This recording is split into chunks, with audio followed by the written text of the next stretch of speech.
골로새서 강의 7번째 시간입니다. 골로새서 1장 21절로 23절입니다. 같이 읽겠습니다.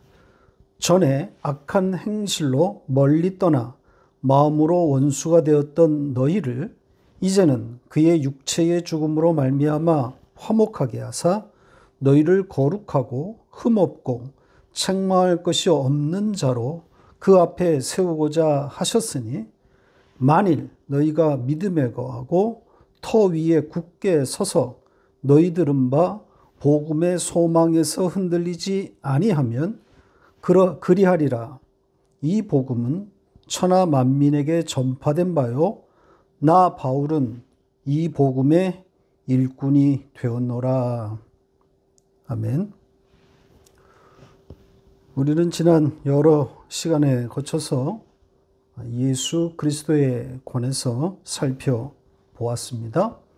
예수 그리스도와 성부 하나님과의 관계, 예수 그리스도와 만물, 예수 그리스도와 교회, 그리고 복음의 핵심 주제인 그의 십자가의 희생과 그것으로 인해 오게 된 죄인과 하나님과의 화해, 이런 주제들을 다루었습니다. 전부 우리와 관계없이 하나님이 일방적으로 일으키신 일이라 그랬죠.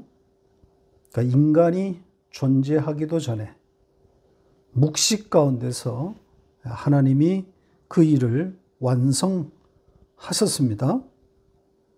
그러니까 묵시의 세계에서 완성된 일들이 역사 가운데 그대로 구현되고 있는 거죠. 성경은 이 두 가지, 이 역사와 묵시, 공이 다 기록했습니다. 그러니까 묵시 가운데 일어난 일과, 그러니까 완성된 일과 그것이 역사 가운데 구체적으로 어떻게 성취되었는지 모두 기록했단 말이죠. 자, 묵시 가운데 일어난 어린 양 예수의 죽음을 한번 우리가 확인하고 가겠습니다. 요한계시록 13장 8절 말씀입니다. 같이 읽겠습니다.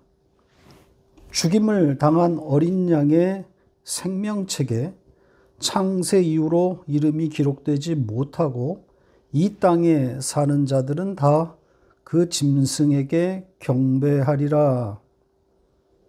지금 여러분은 잘못된 번역과 바르게 된 번역을 각각 보고 있습니다. 아래에 그 킹 제임스 번역이 잘된 번역이라 그랬죠. 어린 양의 죽음이 창세전에 있었다는 겁니다. 이 어린 양의 죽음, 십자가 사건을 말하고 있는 거죠. 묵시, 즉 하나님의 영역, 이것을 경험한 적이 없는 우리로서는 참으로 이해하기 어려운 대목입니다. 마치 예수의 십자가 사건이 묵시에서 한 번, 그리고 역사에서 한 번, 이렇게 두 번 일어난 것으로 오해하기 쉽단 말입니다. 그런 이야기가 아닌 거죠. 묵시는 하나님의 시간, 하나님의 영역, 인간이 이해할 수 없는 하나님의 세계를 말하는 겁니다. 그 하나님의 시간, 그 하나님의 영역을 경험한 적이 없는 우리로서는 다 이해할 수 없고, 따라서 설명도 매우 제한적일 수밖에 없습니다. 다만 어렴풋하게나마 미루어 우리가 알 수 있는 것은 그 묵시의 세계에서 일어난 일들이 그대로 역사 가운데 구현되고 있다는 거죠. 그러니까 역사는 묵시에 종속되었다고 봐야 하는 겁니다. 그러니까 묵시는 원형이고 역사는 그림자라고 할 수 있습니다. 하지만 이제 우리의 시각, 인간의 시각에서 보면 마치 역사가 원형이고 이 묵시는 그림자같이 느껴질 수밖에 없는 거죠. 역사는 우리가 눈으로 볼 수 있기 때문 아니겠습니까?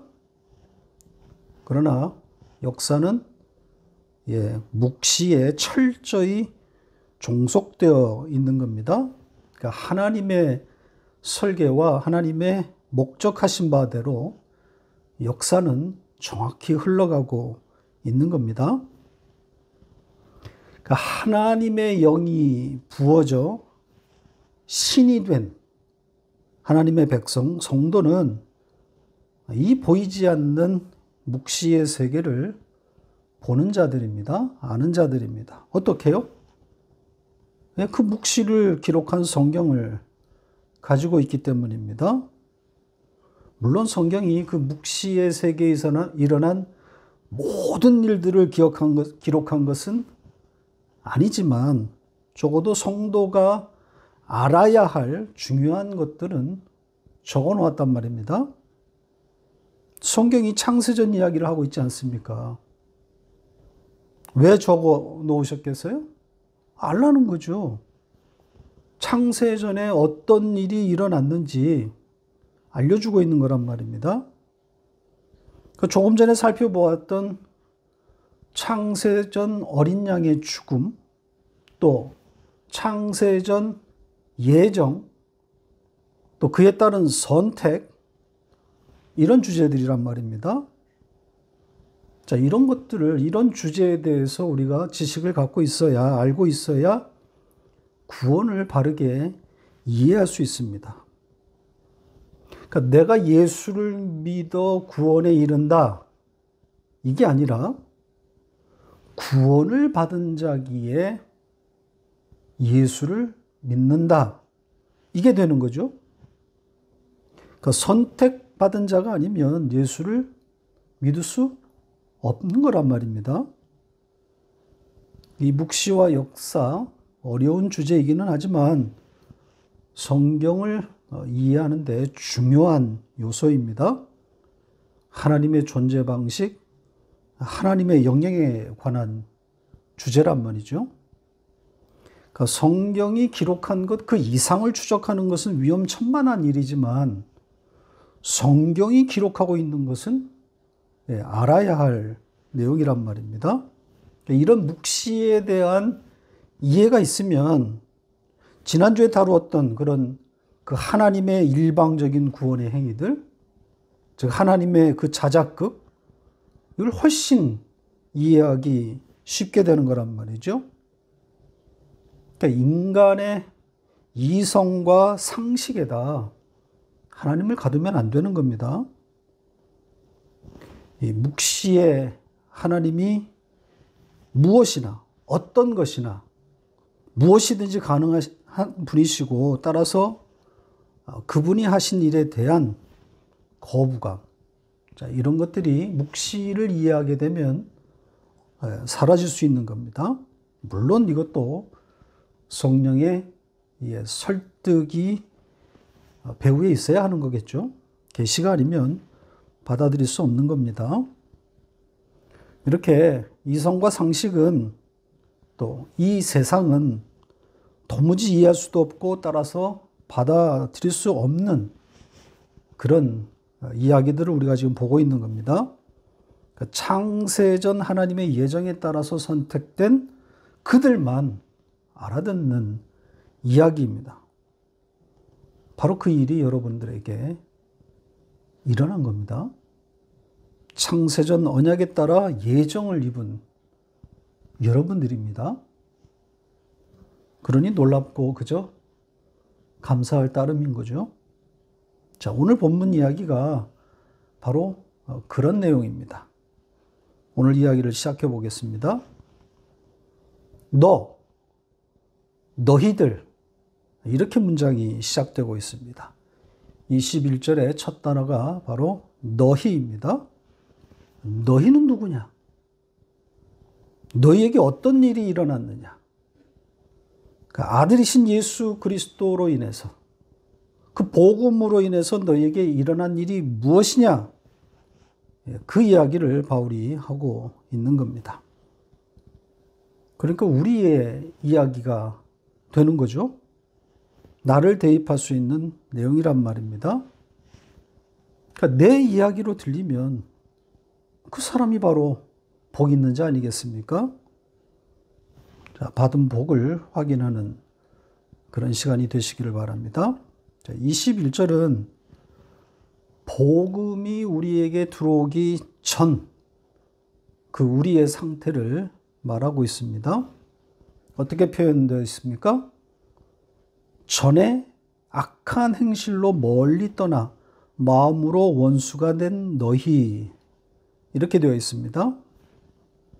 자, 원문의 취지에 따라서 직역을 해보면 한때, 그때 그 악의 행위들 안에서 그 마음에게 적대적이었고 이방인 같았던 너희, 자, 이렇게 되어 있습니다.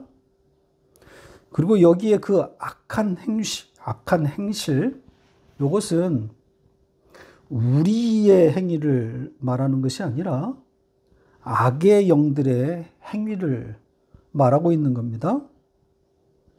그러니까 그 악한 영들의 행위 안에 너희가 말려들었다, 이런 취지인 겁니다. 그들에게 속았다, 이런 취지입니다. 그래서 그 마음에게 적대적이다, 이렇게 표현이 되어 있는 겁니다. 여기에 그 마음, 이것은 그 생각, 그 인식이란 뜻입니다. 그러니까 가져야 할 그 생각, 우리에게 있어야 할 그 마땅한 그 인식에서 떨어져 있다는 겁니다. 멀어져 있다는 거죠.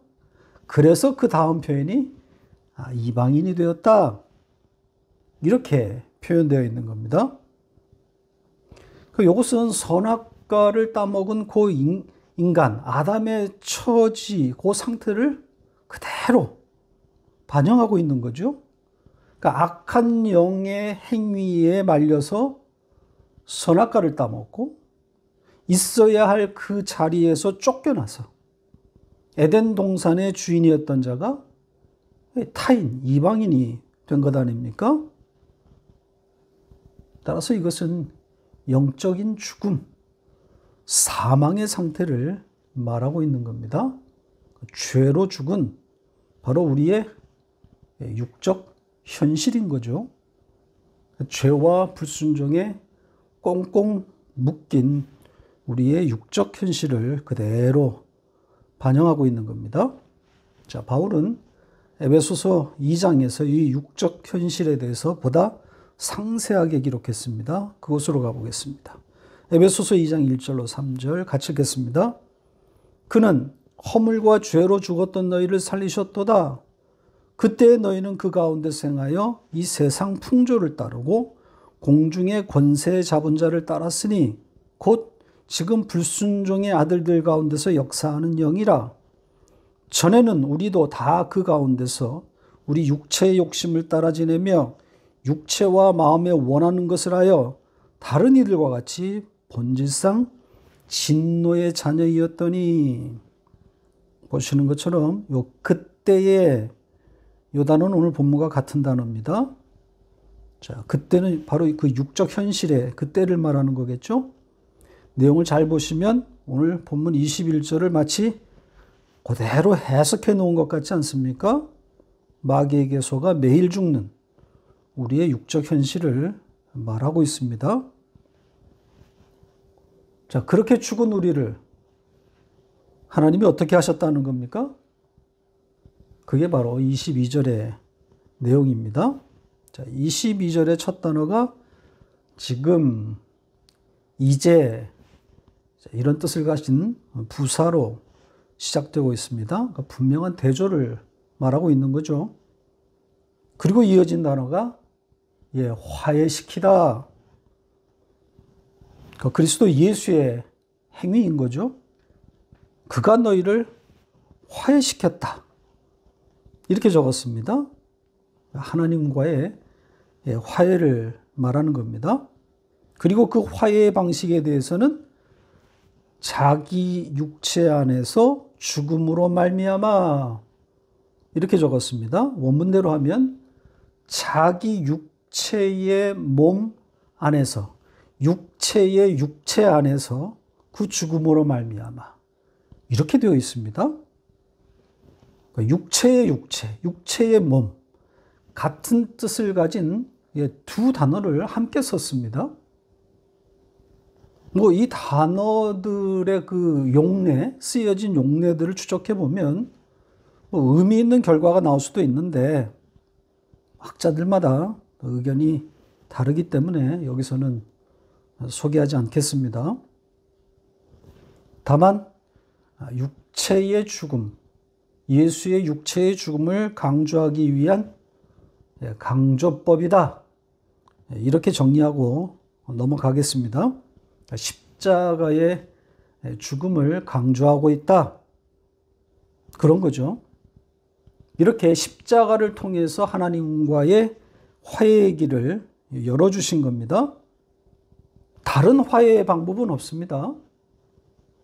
어린 양의 죽음 외에는 생명나무로 나아갈 길이 없습니다.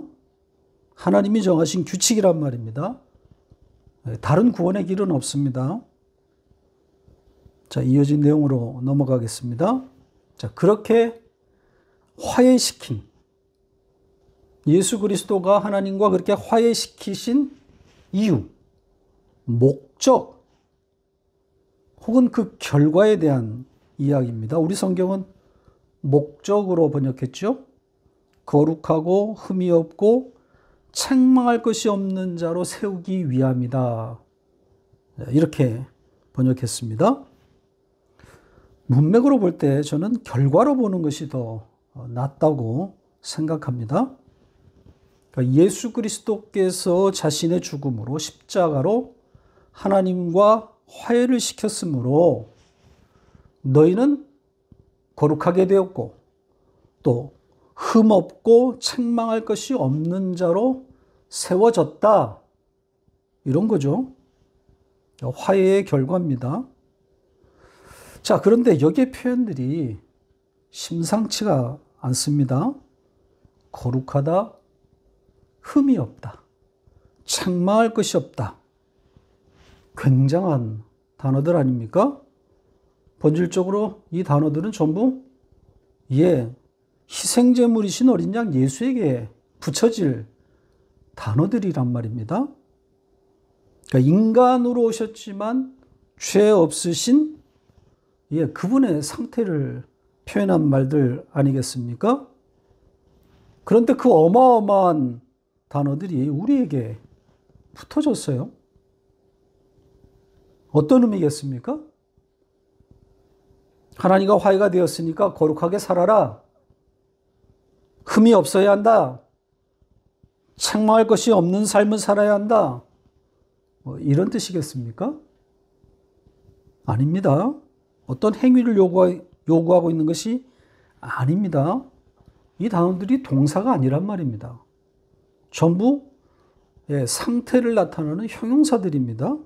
그러니까 다 동사에 종속된 단어들이란 말입니다.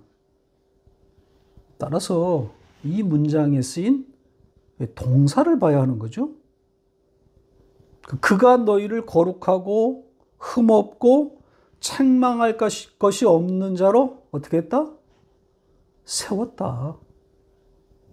주님이 하신 행동, 세우다입니다. 그러니까 우리더러 무엇을 하라는 이야기가 아니라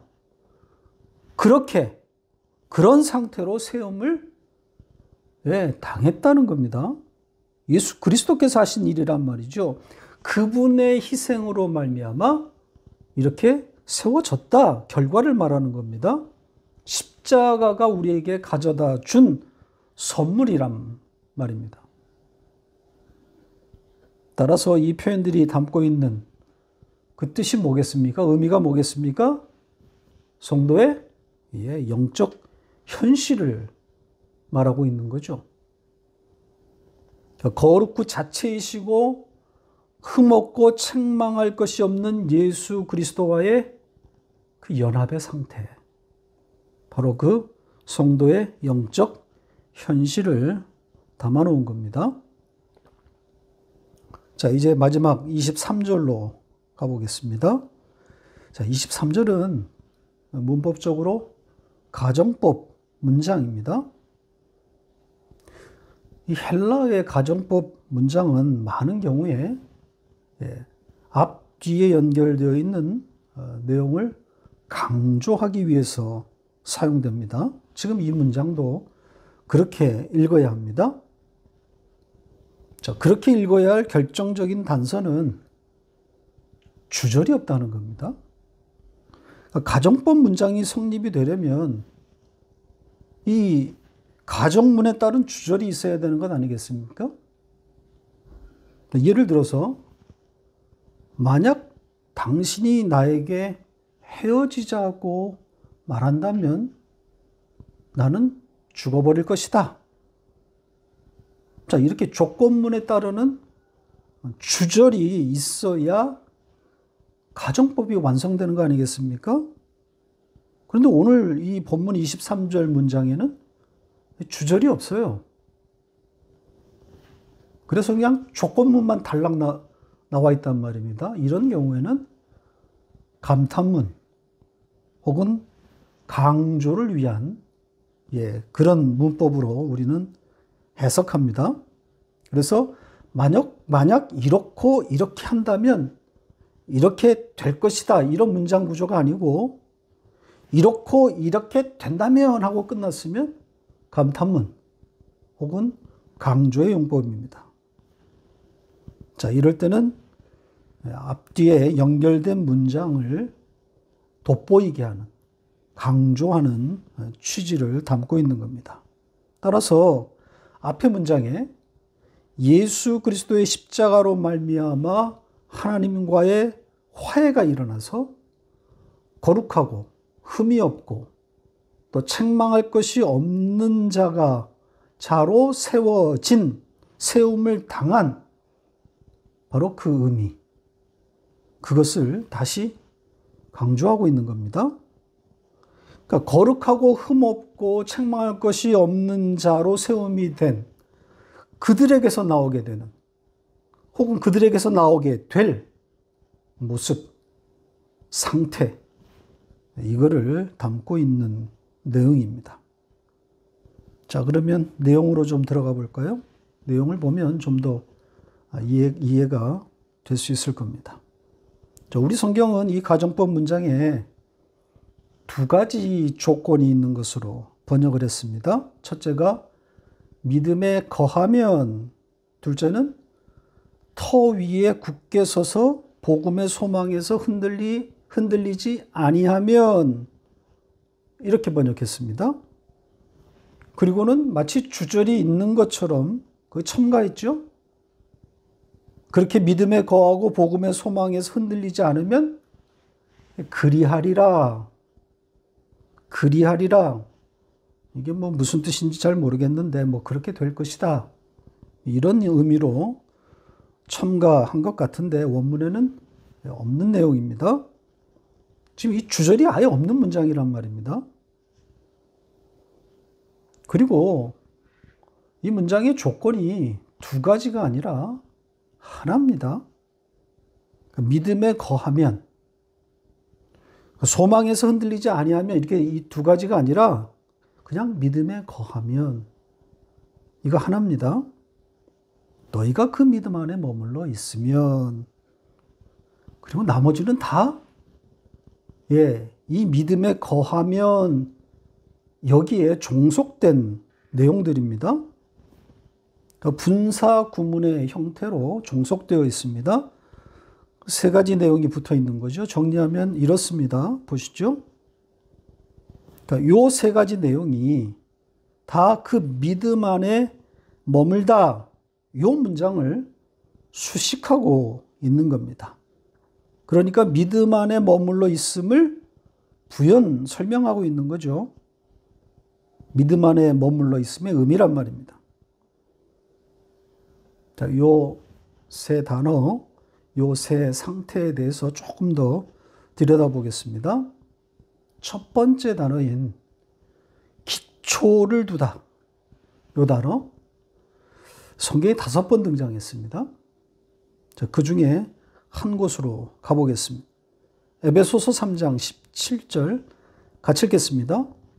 믿음으로 말미암아 그리스도께서 너희 마음에 계시게 하시옵고 너희가 사랑 가운데서 뿌리가 박히고 터가 굳어져서 아주 엉터리 번역인데요.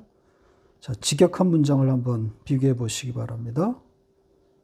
보시는 것처럼 너희의 심장 안에 있는 그 믿음, 너희의 아가페, 사랑 안에 있는 그 믿음 이렇게 되어 있습니다. 그러니까 심장과 사랑 안에 있는 그 믿음.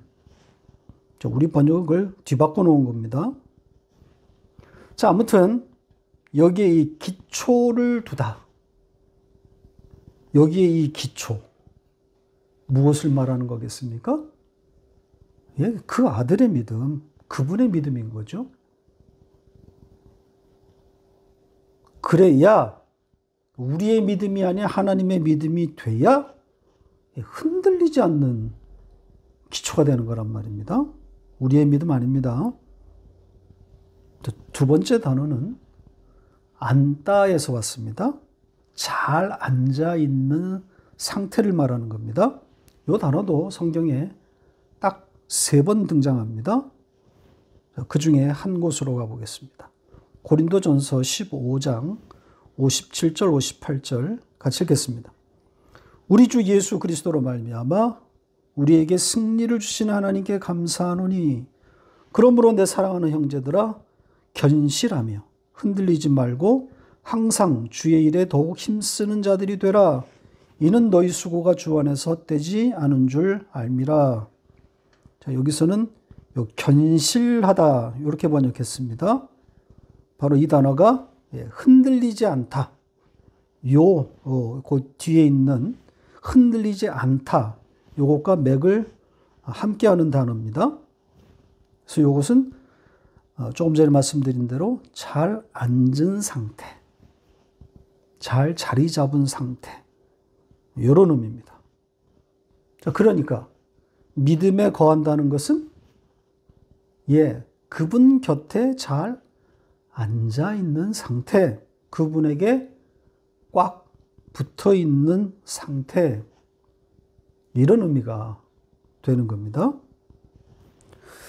자, 마지막 단어는 복음의 소망에서 움직이지 아니한다 이렇게 되어 있는데 여기에 이 움직이다, 여기에 움직이다 이 단어 성경에 딱 한 번 여기에만 사용되었습니다.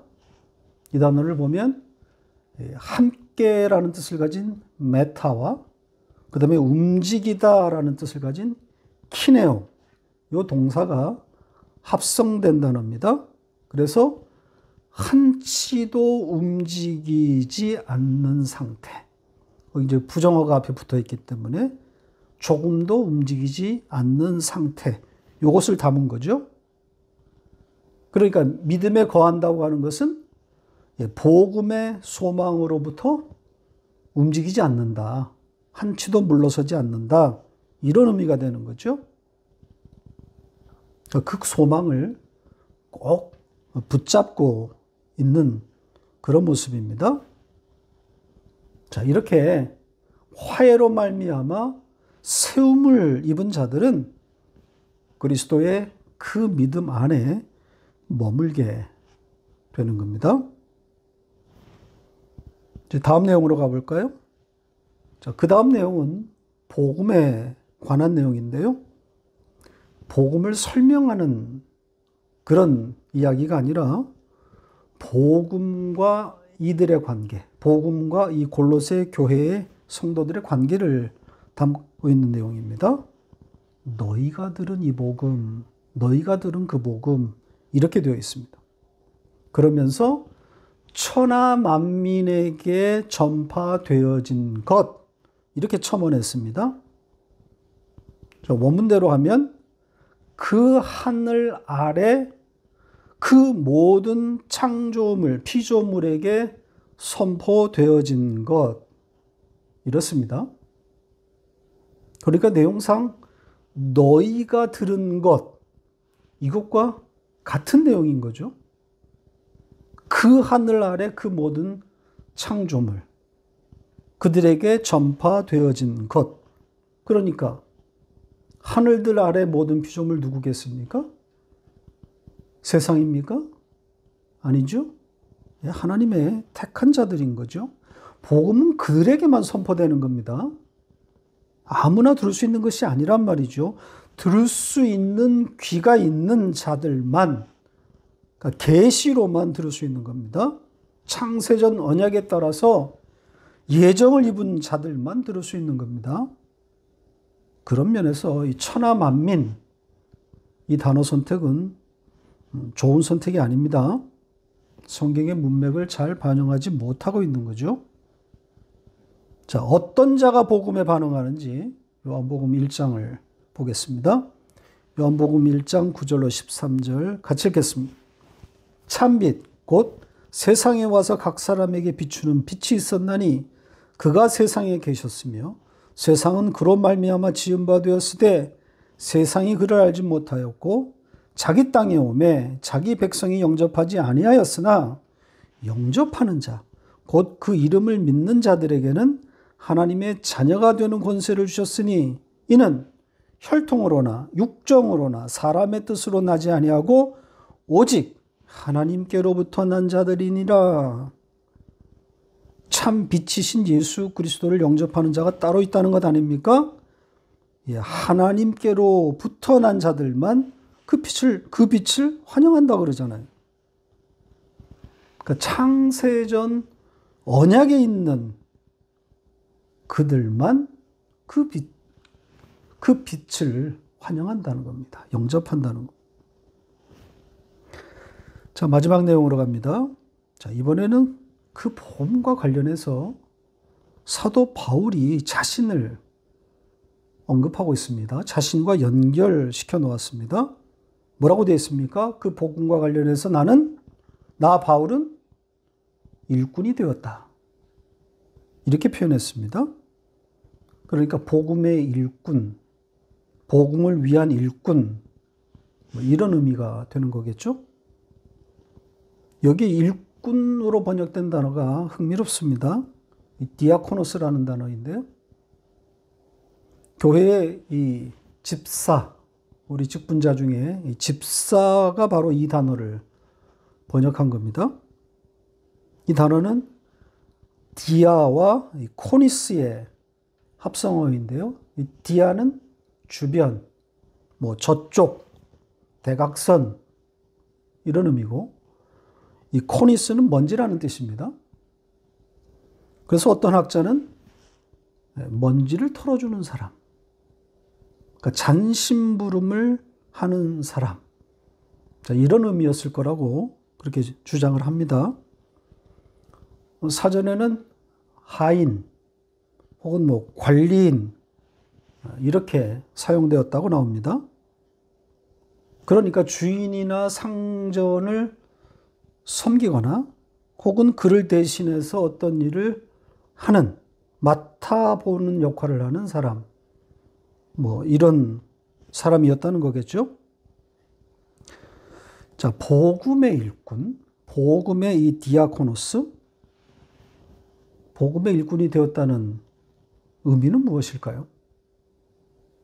자, 그 이야기는 자연스럽게 다음 절로 이어져 있습니다. 그러니까 복음의 일꾼으로서의 바울, 그 바울의 이야기는 다음 주에 우리가 다루도록 하겠습니다. 말씀을 맺겠습니다. 보이는 것이 다가 아닙니다. 성도는 보이지 않는 것을 보면서 살아야 하는 사람들입니다. 그래서 신이라 불리는 것 아니겠습니까? 보이지 않는 것을 볼 수 있을 때 세상을 내려다볼 수 있는 것 아니겠습니까? 성도의 이김, 바로 이것 아닙니까? 하늘의 시각, 이 묵시적인 시각을 갖고 있어야, 그 시각에 있어야 세상이 그렇게 보이는 거예요. 그렇게 내려다볼 수 있는 겁니다. 믿음이 우리를 그 자리로 이끌어가고 있는 겁니다.